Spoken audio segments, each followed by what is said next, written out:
Hello, I'm Daniel Meyer, Music Director of the Erie Philharmonic. It's my great pleasure to lead you through a program of music all composed in the United States. I think you'll agree that there's incredible diversity in the way composers drew on their own experiences and environments to create their American music.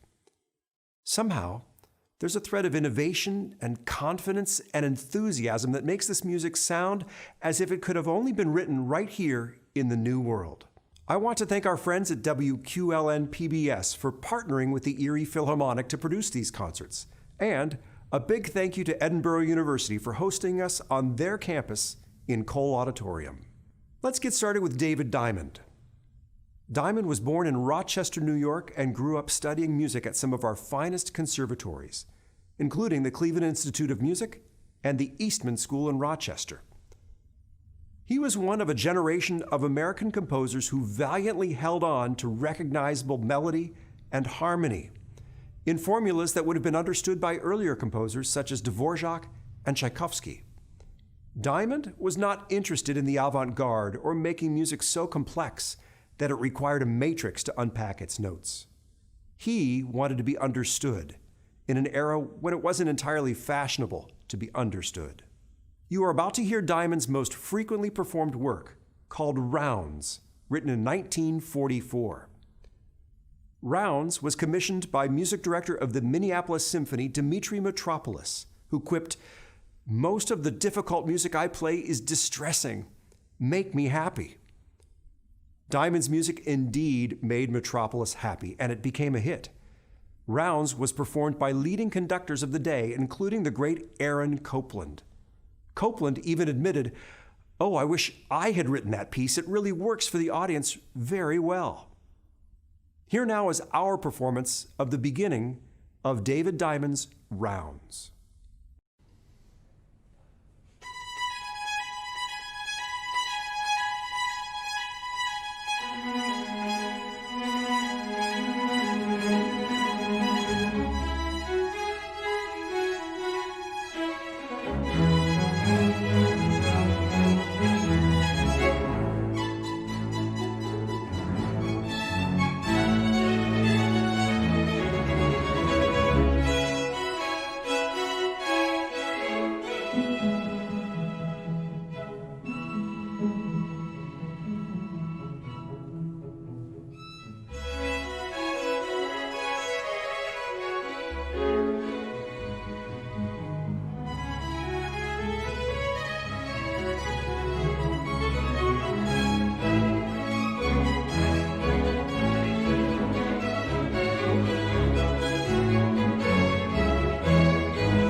Scott Joplin was an American pianist and composer, born in Texas around 1868. He's best known today as one of the leading exponents of ragtime, a uniquely American musical form that Joplin crystallized in a very early composition. This very early example of ragtime ultimately became the largest hit of Joplin's lifetime, the Maple Leaf Rag. While ragtime's place in American musical legacy is secure now, it was largely forgotten once stride, jazz, and the big band sounds of the early 20th century took over. It took pianists like Joshua Rifkin and Marvin Hamlisch to bring ragtime back to widespread popularity in the 1970s. And I, for one, am glad it made a comeback. Ragtime is witty, charming, tuneful, and just plain fun. Here is a version of that Maple Leaf Rag Joplin published in 1899 in an arrangement for string quartet. We'll hear violinists Emily Cornelius, Jonathan Mosier, violist C.U., and cellist Erica Snowden Rodriguez.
George Gershwin got his start as a songwriter on Tin Pan Alley in New York.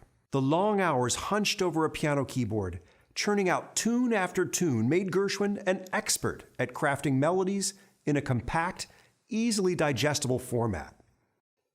Many Americans had pianos in their living rooms before the era of radio and television, so there was a hunger for new material to play at home. and Gershwin and his brother Ira provided a string of hits for this very purpose. As successful as Gershwin was in the popular realms of Tin Pan Alley and Broadway, he hungered to be treated as an artist also respected in the concert world of Ravel and Rubinstein. Indeed, his 1924 debut performance of Rhapsody in Blue was a veritable who's who of performers and composers in the audience, eager to hear how Gershwin could straddle the worlds of jazz, blues, and classical and roll them all into one piece. It's safe to say now that that cold February evening in New York's Aeolian Hall will live forever as one of the seminal moments in American concert history. Gershwin instantly earned his stripes as an artist who could conquer multiple musical worlds with his ingenuity and creative spark. We are about to play one such work now, titled Lullaby from 1919. Which infuses the string quartet with the rhythms and sultry melodies of the blues. Here is a version for full string orchestra, and I think you'll hear right away how Gershwin's music continues to charm us today with its easygoing, bluesy style.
Composer Antonín Dvořák was not an American. In fact, he was born near Prague, capital of today's Czech Republic.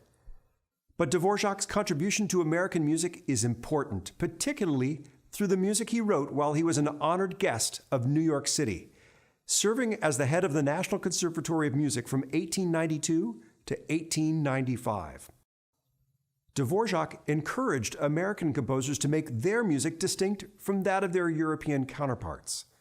And he showed us the way by composing his own E minor symphony, better known as his Symphony from the New World, with moments evocative of indigenous American dance and African American spirituals. Dvořák wanted American composers to take advantage of the wealth of material that our own traditions provided. Our art music should make use of our folk idioms, just as European composers capitalized on folk music from their homelands. And there's another element of America in the 19th century that fascinated Dvořák, and that was the widespread growth of trains. Dvořák couldn't get enough of trains, and some commentators believe that the propulsive motoric rhythms of this next music must certainly be an homage to the steam trains he loved to ride and observe. So now let's play the finale from Dvořák's String Quartet in F, nicknamed the American Quartet.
We are now up to a composer, arranger, and vocalist born and raised right here in Erie, Pennsylvania.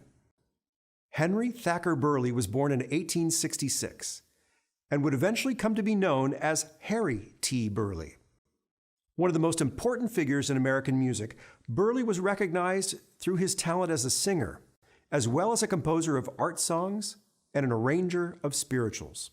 Firmly entrenched in the musical life of Erie, Harry T. Burleigh was celebrated in our city and across our region for his rich and powerful baritone voice. Burleigh was a chorister at the Episcopal Cathedral of St. Paul, as well as Park Presbyterian and the Reformed Jewish Temple, before he moved from Erie to New York City to study at the National Conservatory of Music. While at the National Conservatory, Burleigh met and befriended Czech composer Antonín Dvorak, who was captivated by Burleigh's voice and the beauty of the spirituals Harry would sing to him. Burleigh became a critical figure in connecting the music of African Americans to the European-style concert culture of 19th century America. Artists today are still rediscovering the wealth of material Burleigh left as a musical legacy. If you have an interest in the fascinating life of Harry T. Burleigh, check out his biography written by former Edinburgh University professor Gene Snyder, who traces Burleigh's life and enormous impact on the history of American music, from his earliest days here in Erie through his funeral, attended by over 2,000 people at St. George's Episcopal Church in New York. We will now play three famous spirituals in their arrangements by Harry T. Burleigh. Originally for voice and piano, we'll now play Wade in the Water, Deep River, and Ride On King Jesus in transcriptions made for us, specifically for this broadcast by Erie composer Christina Dolance.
if Leroy Anderson never wrote another piece in his life after his classic Sleigh Ride, his place in the Orchestral Holiday Hall of Fame would be forever secure.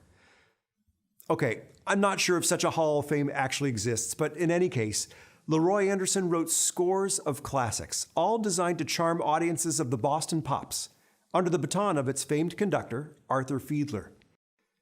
Blue Tango, Trumpeter's Lullaby, Fiddle Faddle, and The Typewriter are all short character pieces for orchestra that are immediately comprehensible and, in all cases, delightful. We are about to play Plink, Plank, Plunk, and, well, the title pretty much says it all.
In 1983, American composer Philip Glass was invited to write music for an adaptation of Samuel Beckett's short novel titled Company. Glass believed the intimacy of just 4 string players could somehow match the introspective and passionate quality of the text.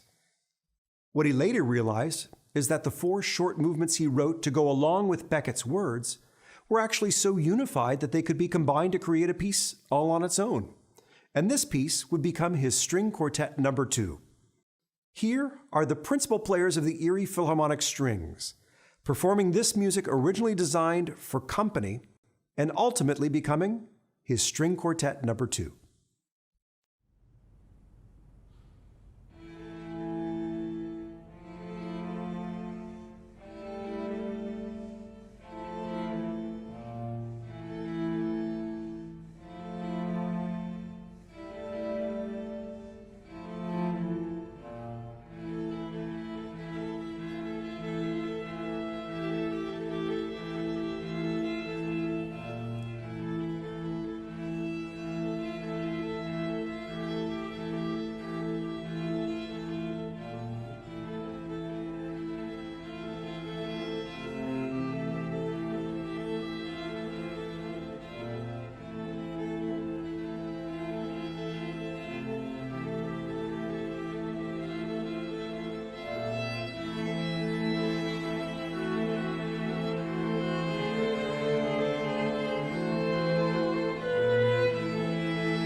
What makes 21st century music sound like 21st century music?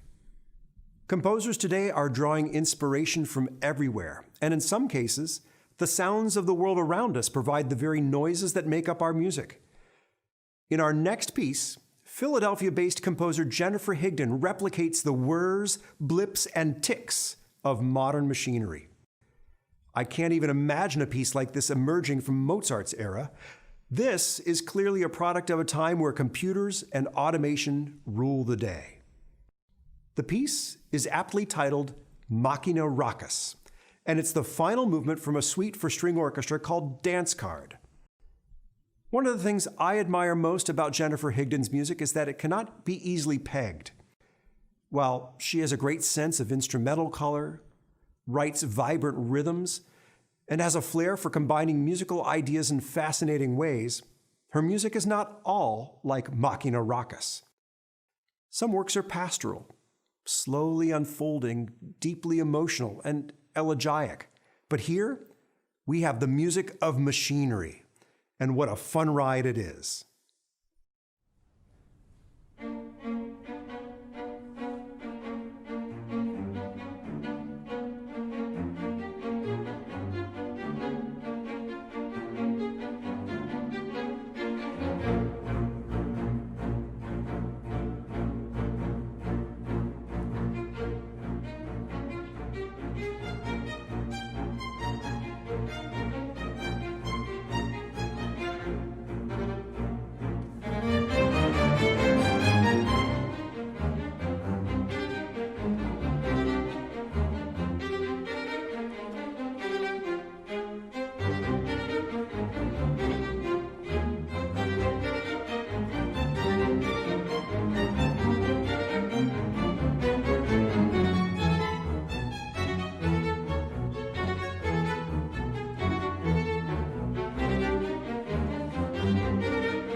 On behalf of all the staff and supporters of the Erie Philharmonic and WQLN PBS, I want to thank you for joining us for another episode of In Your Home with the Erie Philharmonic. We miss performing live for you at our home in the Warner Theater and throughout our community. But we hope that you've enjoyed these performances of some of the most fascinating composers America has to offer. I'll look forward to seeing you again at another performance of the Erie Philharmonic right here on WQLN PBS.